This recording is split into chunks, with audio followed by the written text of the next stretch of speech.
அனைவருக்கும் வணக்கம். இந்திய ரிசர்வ் வங்கி நகைக்கடன் பெறுவது தொடர்பான புதிய விதிமுறைகளை இன்றைக்கு வெளியிட்டிருக்கிறது. இது மிகப்பெரிய மகிழ்ச்சி அளிக்கிற விஷயம். ஏனென்றால் இது சார்ந்த எங்களது கோரிக்கைகள் அனைத்தும் ஏற்றுக்கொள்ளப்பட்டு இந்த விதிமுறைகள் இன்றைக்கு வெளியிடப்பட்டிருக்கிறது. குறிப்பாக நகைக்கடன் பெறுபவர்கள் அந்த நகைக்கான ரசீது ஒப்படைக்கப்பட வேண்டும் என்ற நிபந்தனை நீக்கப்பட்டு இது எனது நகைதான் என்ற உறுதிமொழி கொடுத்தால் போதும் என்பது ஒரு மிகப்பெரிய வெற்றியாகும். இரண்டாவது, கடனை திருப்பி செலுத்துவதற்கு 2.5 லட்சம் ரூபாய் வரைக்குமான கடனுக்கு அதற்கான வருமான ஆவணம் என்பது தாக்கல் செய்யப்பட வேண்டியதில்லை என்பது இரண்டாவது வெற்றியாகும்.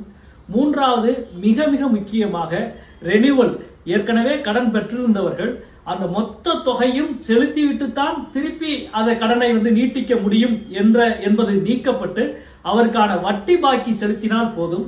நான்காவது, டாப் அப் செய்வது, ஏற்கனவே 5 லட்சம் ரூபாய்க்கு கடன் பெற்றிருந்தால் மீண்டும் அந்த கடனை திருப்பி செலுத்துகிற பொழுது அந்த நகையினுடைய மதிப்பு 6 லட்சமாக இருக்கும் பட்சத்தில் கூடுதல் கடன் பெறுவதற்கான ஏற்பாடும் டாப் அப் செய்வதும் இன்றைக்கு அனுமதிக்கப்பட்டிருக்கின்றது.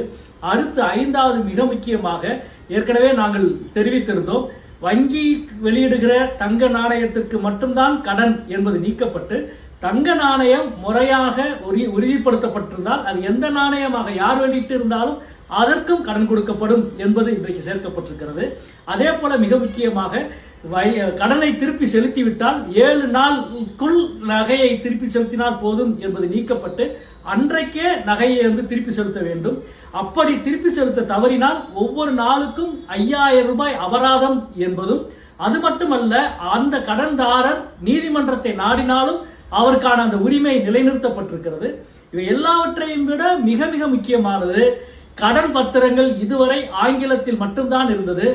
அது கடன் பெறுபவர்களுடைய தாய்மொழியில் இருக்க வேண்டும் என்ற கோரிக்கை ஏற்றுக்கொள்ளப்பட்டிருக்கிறது. இனி தமிழ்நாட்டில் எந்த பொதுத்துறை வங்கியில் நகை கடன் பெற்றாலும் அதற்கான படிவம் என்பது தமிழில் தான் இருக்கும் என்பது இந்த புதிய விதிமுறை என்பது ஏற்றுக்கொண்டிருக்கிறது. இது மிகப்பெரிய வெற்றி. நான் அறிந்தவரை ரிசர்வ் வங்கியினுடைய வரலாற்றிலேயே அவர்கள் அறிவித்த விதிமுறைகளில் 7-8 மாற்றங்களை ஏற்றுக்கொண்டு புதிய விதிமுறைகள் அறிவிக்கப்பட்டிருப்பது வரலாற்றில் இதுதான் முதல் முறை என்று நினைக்கின்றேன். இதற்கு காரணமாக இருந்திருக்கிற மாண்புமிகு ஒன்றிய நிதியமைச்சர் நிர்மலா சீதாராமன் அவர்களுக்கும் அதே போல ரிசர்வ் வங்கியினுடைய கவர்னர் அவர்களுக்கும் நான் இந்த நேரத்தில் நன்றி தெரிவித்துக் கொள்கிறேன்.